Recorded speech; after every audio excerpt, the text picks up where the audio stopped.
Hey everybody, welcome to BrickVault. My name's Jack, and today we've got a pretty awesome thing going on in the studio. Miro Dudas, a really awesome custom builder, has stopped by with some of his custom-built Star Wars stuff. So we're going to be taking a closer look at that. And by the way, this stuff is all going to be at Bricks LA this week. Let's take a closer look. Now, I think it is totally worth noting right off the bat that if you like what you see, there are a lot of the instructions for these designs that you can get from Rebrickable. I will leave a link, and actually in the very near future, Miro is putting up a website, Humble Bricks. There you'll be able to see all the latest creations that he's making, and you'll be able to purchase the instructions for some of the cool stuff that you might like. Anyways, links to all that stuff down below, and perhaps you can guess which of the two builds here are original designs. But wait a second, maybe I'll say the answer to that a little bit later down in the video, but let's get into something maybe a little bit smaller. Here we have a build for Princess Leia posed with R2-D2 straight from right in the beginning of episode 4. Here is a great example of a build not having to be insanely huge, but really just using the parts that are necessary in order to be effective. And what I mean by that is that some of you have probably replayed the quote in your head from this scene already. And did I say the magic words scene? Oh yes, not only did Miro create Leia and R2-D2, but also the hallway in the Tantive 4, where Obi-Wan's message is first relayed and recorded. Now, of course, not the entire hallway was recreated, but simply a box that shows just a cross-section, and something that works really well here is that it is open on all sides. Within the movie universe, this scene is really only portrayed from one or maybe two different camera angles, so it's nice to be able to see this iconic moment from sort of a 360-degree snapshot, and it works a lot better as a build that is supposed to be displayed. Now here's just a sort of closer, more in-depth look at this scene. There's not a ton of detail that really make up the interior. It is still left relatively simple, but detailed enough to kind of make it believable, but keep your attention on the characters. Now, aside from a lot of the dark bluish and light bluish gray pieces, our only other builds are these compressor tanks, or these colored tanks. But here is something where the builder kind of goes above and beyond in terms of creating an atmosphere for the scene. Simply resting on the top of the build, we have this here, which looks a lot like a sort of reflective bike light or something, but when you look at it very closely, those are a lot of transparent 1x1 plates, 1x2 plates, and 1x2 bricks. So anyways, let's see what this thing looks like when you turn the lights off, or all the other lights off.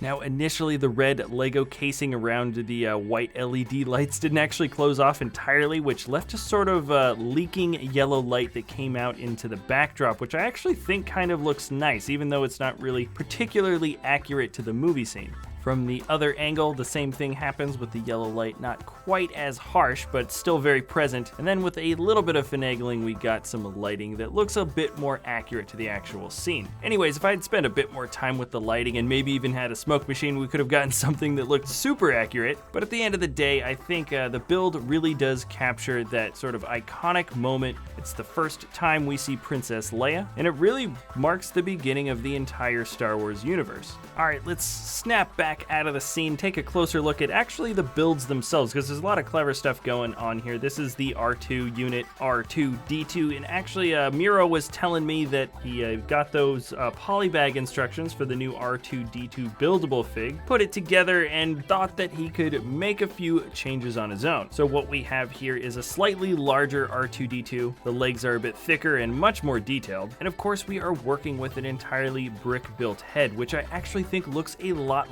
better. The brown pieces that show the copper-ish looking tube detailing on the feet is probably one of my personal favorite touches to extra detailing for this build. And here is just a closer look at the posability of the Astromech droid. The head is ratcheted, it's on a ratcheted joint, while the rest of the joints have friction, but they are technically still loose. You can move the feet back and forth, and of course the legs move back and forth, and we also have a retractable foot. Probably one of the coolest aspects of the whole build. So here is the guy spinning around on his third wheel foot. I actually made the legs a little bit offset in this particular shot, but that isn't the case for the second Astromech droid built. This is R5-D4, a very similar concept and design. In fact, just a handful of the paneling and cheese wedge pieces have changed up into a different color pattern, mostly red, and really the majority of the differences, of course, come with the head. Sort of the taller cone shape, which is not an easy shape to try to recreate quite at this scale, but I think it was pulled off pretty well. And this is our closer look at Leia. She has a flowing dress that's made of a lot of nice tall slope pieces, and you can see poking out from underneath there are a couple of feet that stick out diagonally. Attached at the hip is a blaster, which you can put in her hand, and her arms are both posable at the elbows, and they actually have 2 points of articulation when you get to the shoulders. Also, the head can turn around, and we have some great detailing that makes up the face. Really simple, but you can definitely see those iconic buns, and I think the whole style with those just simple eyepieces really complements the rest of the figure, just in terms of how the body is shaped in the limbs. And by the way, Miro has even more Star Wars characters up on his Flickr in this similar style if you want to check those out. Now, we're back to the big 3 Astromech builds, and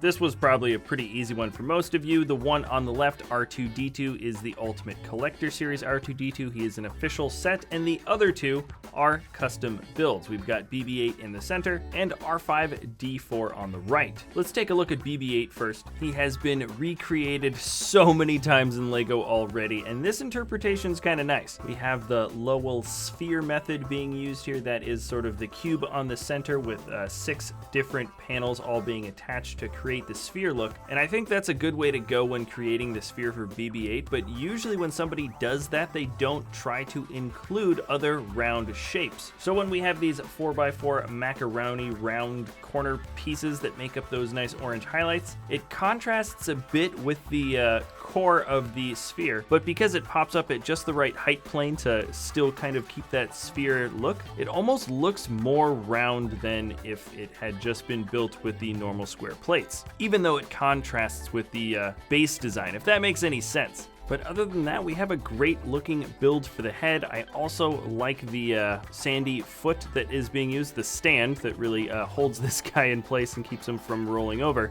And just in case you were curious, yes, BB-8's head does turn. It's attached at a couple of joints. But all right, let's take a look at the last of the custom MOCs for this entire episode, and this is R5-D4. A lot of guys recognize this droid as the one that malfunctions during the Jawa haggling scene. Now, if he looks pretty similar to R2-D2, that's because this is based on literally just another Ultimate Collector Series R2-D2 set that was mostly built and then had a lot of its highlight parts kind of exchanged around, and then of course the head was completely redesigned in order to fit the shape for this new droid. Personally, I think this approach is very clever. It takes a lot of the logistical planning out, even though you know the Astromech droids are going to be pretty similar in shape, and of course it scales perfectly with your other Ultimate Collector Series R2-D2. Not a bad bunch of Astromechs at all, and these are definitely the droids I am looking for. Now, to recap what I said in the beginning of the episode, our custom builder is Miro Dudas. At the moment, if you want to get your hands on any of these instructions, the best way to do that is to go to his Rebrickable page. I will leave a link in the description below, and he's also got a website, Humble Bricks, well within the works, that will showcase all of his builds, and you'll also be able to buy the instructions if you like. Now, I mentioned that this builder is going to be at Bricks LA this weekend. That's January 28th and 29th, and if you end up going, one of the vendors there, Constructables, is also going to be selling copies of this R2-D2 set. And if you are interested in any of the stuff I am mentioning, I have left links in the description below for everything. All right, so that is it for this episode, everybody. Thanks a lot for watching, and thank you, Miro, for coming by the studio and checking out what we do here, bringing some cool builds, letting us show it all off. That is really awesome. And by the way, guys, if you're interested in any of the stuff I was mentioning, remember, links in the description below. By the way, Miro, you left BB-8 here. You're not here at the studio anymore, but BB-8 was hiding in the light room, and, well, he's been taken hostage. So you can't get him back until at least 60 portions. All right, anyways, I'm done. We'll see you next time here at BrickVault.